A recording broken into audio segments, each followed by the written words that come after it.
So everybody again, having fun? Thank you very much. Check out the other hearing about military bases that have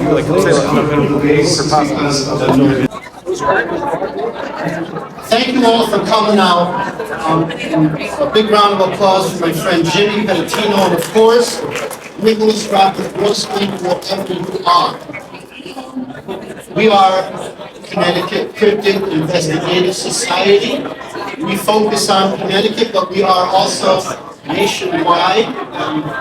We have bases. We like Connecticut. And I have some photographs of the table over there. I guess I want to start with, if I have your attention, if you don't mind, has anybody here had an encounter with the creature they can't describe? 2, 3, I'll take this. Connecticut is very active. Down along the shoreline, we obviously have your typical sea serpents, which will follow anadromous fish, the shad, the river herring, the lampreys, and unfortunately the 5 salmon left in the state, the Atlantic salmon. So you're going to get a lot of that in the southern part of the state. I've been talking to some people. Connie would be the most obvious, following as these things go. They're going to follow the food source, and shad and salmon are a rich source of that. And when they come into the river systems, they're concentrated into a much smaller body of water. And you're going to get that spring migration in the spring. You're going to follow them, and then they're going to move out right about now. They're heading back out to the ocean. As some of these creatures would get landlocked as we built our dams, you're going to have some of those more inland in our reservoirs. Seville Reservoir in particularly, in Barkhamsted, Connecticut.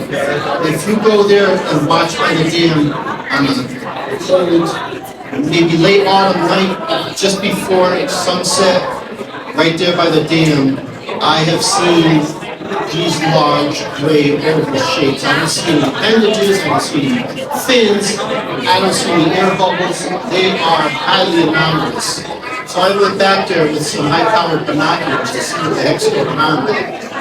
And they got some nice, MDC got some nice facilities back there. 900 square miles between Connecticut and Massachusetts of the most protected woodlands and lakes going in our area, and you can't get back there.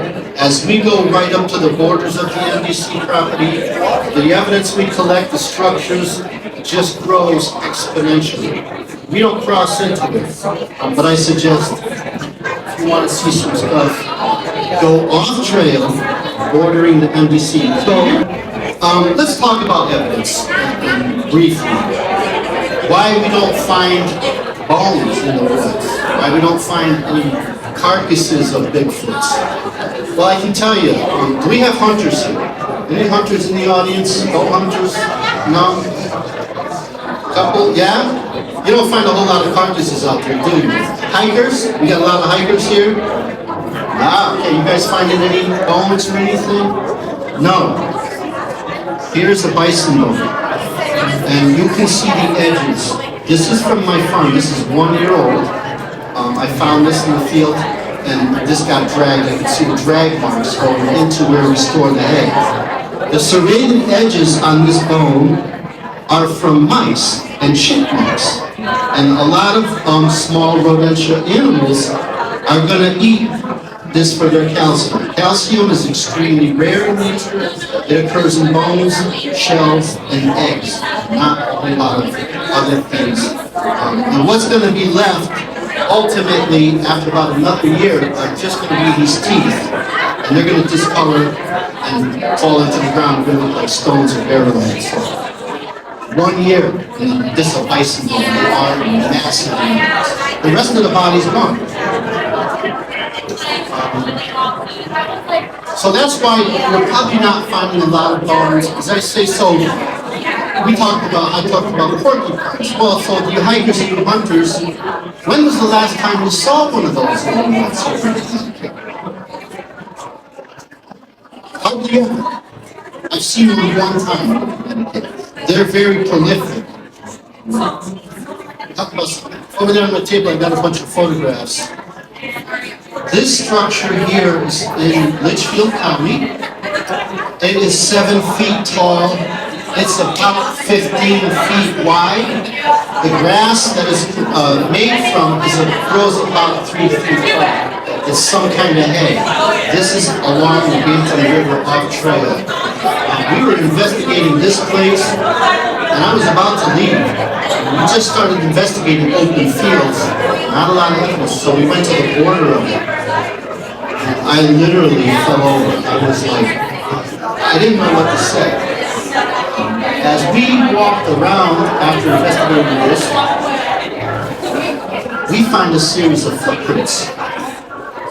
These footprints here, you can see glasses here. These are about, if you push the grass aside, about 18 inches long. They're in there about 6 inches deep. This is mud, this is one. And they were about 8 inches wide. They were in a series of prints. If you go to our videos and you got information over there, you'll see the whole video. The footprints were 5.5 feet separated from each other. Whatever left those quadrupeded animals, they're large like bears, but because they're quadrupeds, their prints are very close together. A lot of times they even overlap. In fact, bear prints are mistaken for Bigfoot prints a lot. That's not the case. This is not a quadruped. And if it is a quadruped, then it's a quadruped with front and hind legs separated by 5.5 feet. That would make it 40 feet long. Yeah, that doesn't exist. This, however, was bipedal and was massive. I was walking on it now. I'm about 900 pounds myself. I left no impressions at all. I'm trying to leave impressions here. Just to debunk this, I couldn't. And the series goes on and on and on. So that's watch stuff. And I want to invite anybody. People ask us, well, we'd love to come out. A whole bunch of us visitors over here. Come on out with us. We would love that. You know, just let us know. We don't really post ahead of time where we go. We're focusing on the northwest corner, Litchfield County, and on upwards, getting into New York. We're getting some crazy stuff. A lot of people today. I was prepared to talk about this stuff. Everybody seems to want to talk about Dogman. Dogman's kind of the star on the block these days, but there are certainly many other cryptids. I was talking to someone over here about mantis snake, and that's another Connecticut cryptid. That's a 6 foot tall praying mantis. That guy's gnarly. But everybody wants to know about Dogman. Dogman gained popularity with the book Beast of Bray wrote, and the Godfrey wrote, and ever since then, the whole Dogman thing has just become very popular. But it's nothing new by any means. We're talking about werewolves, more or less, right? Very large. Some of them are reported up to 11, 12 feet tall. And people wanted to know if Dogman is in that Michigan Great Lakes area, but now they're being reported all over. If I had any reports of Dogman, until recently, no. Until very recently. Where this comes from, the barns, undisclosed barn. I'm not going to name the farm that left out. I'm lucky enough to rent there.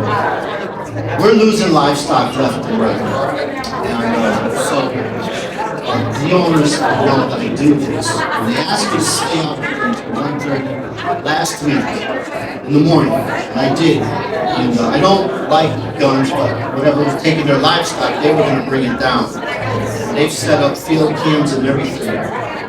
Where we didn't have cameras set up, let me reel back. So as we're setting up and we're there, it's really late at night, and I'm doing howls and taps, and we're getting crazy responses. The gentleman's wife decides that she's had enough, and she calls it at night. I left another hour. This is going to tie into where I'm going. So, getting back to where the cameras were set up, he was by himself now, and he said the only place that wasn't on view, we have these 6-foot-tall fences with copper barbed wire back there to keep in the bison. Something was able to jump over that fence at night. It would have been about 2 in the morning. And the farmer, unfortunately, got no evidence of that.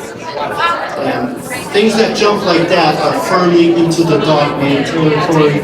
Dogman is associated much more with farming and agriculture than deep forest. It's not to say that they don't like deep forest, but they seem to relate to farming, agriculture, and livestock much more. Bigfoot seems to be out there in the wild more, but again, we'll overlap with her on farms as well. Got a ton of reports. So the thing jumps over the fence, unidentified creature, able to clear 6 foot at night, fully aware that this fence must be there, and not worried about catching barbed wire at the top. Something gigantic. It's concrete back there. Unfortunately, there's no way to find any prints. And it goes into a hayfield behind him. As the farmer, we'll just call him Junior, and he is by no means a junior. This guy himself is smart. He's definitely a 5 on the squat jump himself. He's going to kill me for this. He's in where we're losing the chickens and the livestock, and his wife was doing howls, maybe a half an hour. About an hour before that, as he said, and I lasted about an hour. He heard her voice doing a howl response, and he knows that she was in the house, and has no way to describe this. This is the first time I've ever heard of mimicking responses. I don't know that Bigfoot does mimic responses. I just know that we are losing things. There are large animals, and if I had to take a guess, if it was a cryptid, yeah, it's a Dogman, and it's after big stuff. Something that can drag bison around. So I would say yes. My friend Jimmy here, Mr. Haunted, wherever he is, the MC, he has a great Dogman report. The pamphlet of EMTs at an accident scene, and this Dogman walks slowly across the road right in front of everybody, lights on and everything. And unfortunately, as I was reading this report, I'm going to follow up with him. I suggest you do. My phone dies. I lost all the information, and that's a second Dogman report. Are you all familiar with Dogman? Of show of hands. So we're dealing with a werewolf that does not change. It just stays like that. It's stuck in that form. And that biologically makes sense to me. If you want to see our videos, I did a whole episode on shapeshifting. Shapeshifting occurs in nature all the time. Flounders are morphed like regular fish. Over time, they flatten. Their eyeball moves to the top of their head. You look at caterpillars. Caterpillars, they go into a chrysalis, and they transform from a terrestrial crawling animal to a flying insect. So shape-shifting occurs all the time.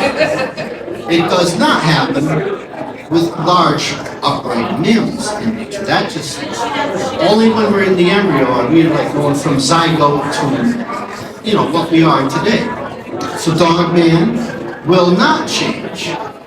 The history of werewolves is that, we turn into werewolves on the full moon and all that. And I can only imagine that history, because you're dealing with an anthropomorphized animal. It has an upright frame like we do, arms, opposable digits, bipedal. So in your mind, you're going to say, that must be a man. And that's why we get dog man, wild man, hairy man, the wild man of Winstead, and all this stuff is because it's our brain anthropomorphizing and trying to have us categorize things. Just like when you see objects in the sky. I don't do the UFO things. There are plenty of people here, but you're going to say it's an airplane, it's a lenticular cloud. swamp gas if you're the government. I mean, I'm in swamps all the time. Yeah, they're gassy. They don't. I've never seen one silver metallic and hard. But that just doesn't gas. So that's pretty much it. Now talk about puck wedges too. We researched a lot of puck wedges, and I went to Mohawk Mountain with your host here. There he is, Nicholas Robert Grossman. If you want to give him a round of applause.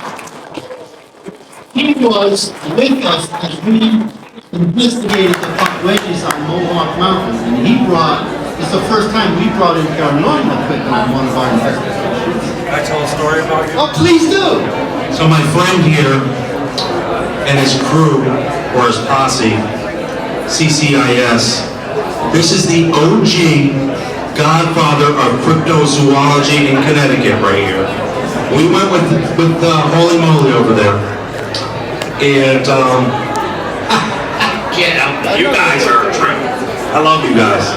So, yeah, we went squatching, and there's actually this bog in Connecticut. Who knows what a bog is?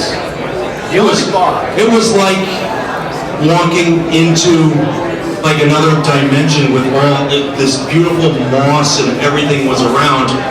But as a psychic, myself and my wife could feel that there was some type of presence there, and you know, we got in contact with a pukwudgie. Who knows what that is?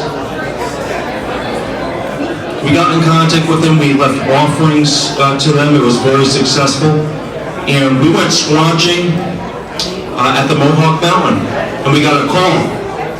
Who knows what a Sasquatch call sounds like? Go for it. Anybody has any questions? Now's the time. Anybody have any questions? Questions. How did I get into this? This guy over here in the black shirt, he says. No. I don't know. How did I get into this? I got into this. I have a history in biology and hiking, and well before any CCIS, I had my own encounters. I love hiking off trail. Make sure you don't get lost. And we're coming across stuff like this all the time. And that's how CCIS started. Now we have 130 investigations. We've been on location probably to maybe 50 or 60 different sites. People send us the craziest reports. The stuff that I'm getting as reports are crazier than anything I could ever make up. Bates Park in New London. 3 gentlemen reported a 4-foot kangaroo with deer antlers. I know, it makes me think of the jackalope immediately. I don't question people. In New London, as I was talking about, the 3-foot tall mantis man going into the sewer. So our cryptids, Connecticut might be a small state, might not be the Pacific Northwest with all this stuff that's happening, but I'll tell you what, our cryptids are strange. They are very weird. We got Plum Island just off the coast of Connecticut. We can thank them. By the way, thank you. You guys, I appreciate you guys putting Lyme disease out there and weaponized ticks. Our government, man, that's your taxpayer money. Anybody that got Lyme disease here, you can just thank the government. Weapons research facilities. So we have some plans in the mix, and we're actually going to do a Sasquatch camp out with Colin as the host. Who wants to be in on that? Okay, so on the website, you could go on the bagofparanormal.com website and send an email to me if you're interested in that, but we are planning very shortly, very soon, like a cool Sasquatch camp out, learning experience, educational and fun with the team here. I look forward to that. I got a couple places in mind. We get reports from 2 campgrounds. Yeah. What's up, Chris? Hey, Colin, I got a question. What's up, Chris? Have you had, I'm a big Bigfoot guy myself, Have you had an encounter with a Bigfoot? So I did. I had a direct encounter. Maybe, I'm going to end with this, okay? Unless somebody else has a question, I'll end with this one. Yes, I had a very, very definitive Bigfoot encounter. It was about 20 years ago. It was in February, and of all places, and this was not on my mind, I was not at all interested in any of this stuff. I was into fishing and working. a little drink. That's about it. So I'm in East Hartford, Connecticut, across from Wickham Park. This is really good because a lot of people want to know, like, I'm in the city, will I ever see them? They are in the city, I can assure you. I had just started doing maple tapping, and I was across from the park over there, East Hartford, Burnside Avenue, the Hockenham River's behind the apartments there. And, you know, I set up I find these gorgeous maple trees, they're just bleeding saps. I tap them, I set up my buckets, and I would go to work. Every day you have to tap, you have to check your buckets every day.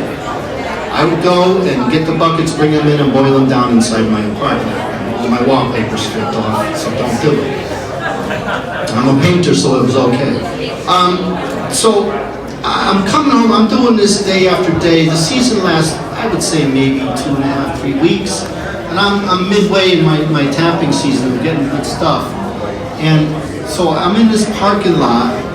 It's an artificial parking lot, so it was just made, pushed back the river, and then it just drops straight down. There's a big fence, there's all kinds of broken glass, magnet car parts, sharp objects, barbed wire, chicken wire, cans, you get the idea. It's dangerous and it's sheer. So my buckets will be lined up just on the edge of that little drop off there. And it's one night, it's about 5:30, so it's getting dark, it's February, towards the end of February, so it's towards the end of the season. And it's the last thing on my mind, you know, it's like, I'm in East Hartford, I'm just gonna go get my buckets, go and boil down the sap. As I'm approaching my buckets, I see somebody looking into the buckets, and I'm thinking, well, obviously it's a city, maybe you don't see maple tapping a lot, I'm just curious. There's a lot of people, a series of apartments. As I'm going closer, I say, hey, how you doing? Well, whoever it was stands up, and they keep standing up, they keep standing up, and they're standing up to a good estimated 9 feet. I was able to really accurately judge the size because it's against the tree on where my buckets were, and I was from here to this tall door over here. Right? I was that close. This thing, this monster, that is fully erect. It's mad. It sees me. It wasted no time. It let out the loudest Bigfoot howl I have ever heard in my life, and it's going down. It's going straight down fast. It's knocking over trees like this, right? Tree trunks. Good 20 feet up, ash trees, just knocking them over. Crashing down through the hill. Crashing down through the debris, all the metal, of broken glass, didn't seem to care. Gets into the water, goes up on the other side, it's knocking trees down there, and it heads north along the linear trail, the Hockenham linear trail. That was my encounter, and believe me, I got dead on sight of this thing. They don't have any sort of neck. They definitely have a crest, bare skin face, dark. I got a good look at it, and these things are ripped. You call it whatever you want. You don't ever want to get one of those guys mad. Believe me, this thing is dangerous. I was pushing trees with all my trunk, and wait, thinking maybe they're just lodged in the bluestone, and they're easy to knock over. They were not. These things were smashed. So that was my encounter. My wife had her own encounter. If you want to come over to the table and talk to her, I was in the car with her, and I was focused. So, but it was not far from our house. And I would say power lines. You want to see some strange stuff in the woods? Hike along the highest voltage power lines you can get. We live behind power lines, and in the winter, something seems to be call tapping, hitting trees against trees. I call that squatch call tapping. They're pushing something towards the road. There's a series of them. This would happen regularly in winter a lot.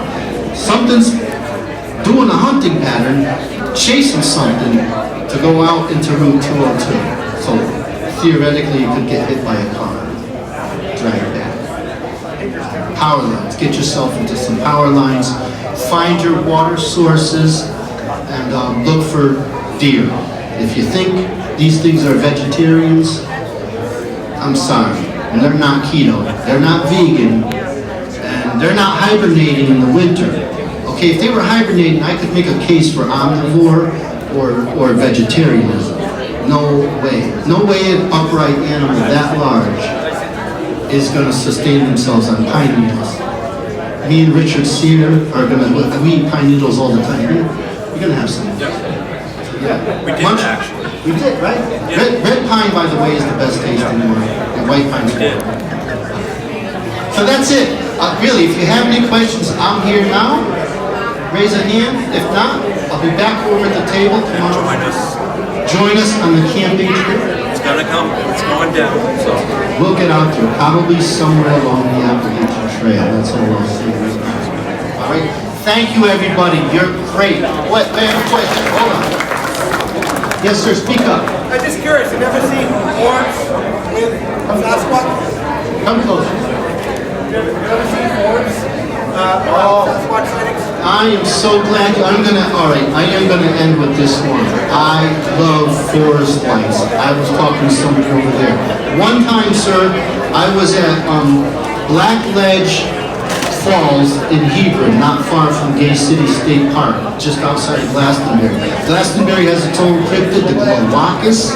Crazy thing, look into that. Yeah, it's cool, the Glowacus. Glastonbury's so cool. Glastonbury's full of crazy minerals. I was there building a stone structure. I probably shouldn't have been doing that. I was just seeing if stone structures had property, so I built a mini. It's out there. I can tell you where it is. And you're not supposed to be camping there, but this took several days to build this thing. And there's no camping, but we did. So I'm not getting trouble. It's going on dark. I had built this V out of 2 slabs of stone. They were huge in the western degree, 15 degrees off pure west. In the theory that the sun would come right down in that cup. And it did. It was cool. My girlfriend at the time said, "You're not in that it went right there. You like that? There's no way that's going to happen. How do you know the sun's going to set there? All you got to do is wait. Right, we're here all night. And it would just come and talk to me the rest of the night. So, to answer your question, sir, the night is going on. It's pretty dark now. We got a fire going. I had a fire outside of the circle that I built. 15 degrees south, if anybody's interested in that. Everything's 15 degrees off pure compass points for various reasons. As the night's going on, I see what I think are headlights out there towards where the road would be. Black Ledge Falls, if anybody's familiar with it, has a waterfall, very large forested area, a little man-made lake, and a dam. All of this defunct. So where I am is on the other side of this large body of water. And over there is the waterfall, and past that would be the state road. So I see these lights coming, and I'm like, all right, I'm going to quickly debunk this. These are headlights. That's fine, except they're kind of moving around, and they're colored, and there was 3 of them, and one was yellow, one was red, and one was blue. They were primary. They were spherical. The inner part was brighter. As it got toward the edge, it got darker, but it had a solid color throughout. They didn't change shape. And I'm thinking, okay, flashlights, right? I'm trying my best to debunk this. And they're coming our way, so, you know, my skeptic girlfriend was getting scared. And I'm like, well, it's just kids. Until it goes over the water. All right, and this water there is gnarly, it's brown, it's full of all kinds of sticks and rocks, and it's muddy, leachy, and it's 3 in the morning on a weekday, and what the hell was anybody doing? Nobody should have been back there. I shouldn't have been back there. The lights are coming now towards us. They are moving. They're moving like this, right? They're kind of floating along, very peacefully. I would say very slowly, about the pace of a human walk, right? They're slightly different sizes, they're not uniform, they're coming right towards us. They're maybe 50 feet away from us, Miss Skeptic was really getting nervous now. You know, now she's got something really to talk about. Like, oh my God. We did not last the night. I had to leave at like 3 in the morning, walking through the woods. I was a good mile out there, by the way, to off trail. I didn't want nobody to find this thing. You're not supposed to do that. Don't disassemble its own walls and build new stone in it. What's wrong with that? So these things are moving towards us. Now she's in a full panic. I'm concerned, and I see they veer away from us. And they're going over to Gay City State Park. You've investigated Gay City State Park. That place is creepy. I had a ghost experience there. I won't get into it, that's his thing. But if you want, it's totally creepy. Weird ruins, a lot like Dudleytown. And I would say the only difference between Black Ledge and Gay City State Park and Dudleytown is that you can still go to Black Ledge. And it's just as creepy, believe me, just as scary as Dudleytown. That's why I built the structure there. I also found an anatomic dummy released by UConn for an aerial survey. I found this body in the woods over there. 6-foot human body with the orange jumpsuit. I'm like, oh my God, it's a dead prisoner. It's the last thing I wanted to find. I know where it is. I never told UConn. I'll sell it back to them. Maybe I think I'll bring it to the next convention. I'll set my dummy in front of it. And then I'll put him back. No, I'm not going to tell UConn. They lost him. They shouldn't be dumping people out of planes. Scaring the hell out of people. So, forest lights, I can tell you, sir, they are very real. I believe, I don't have any information on what they are, I believe they're organic. Just because the way they looked, the way they moved, the feeling I got from them gave off a feeling of life. And not at all harmful. I didn't like fireflies, I would say. Bioluminescence happens in nature. These things just seem to be light spheres. They are cool. If anyone's got a chance to see one, consider yourself lucky. It's like seeing the northern lights or something. Thank you.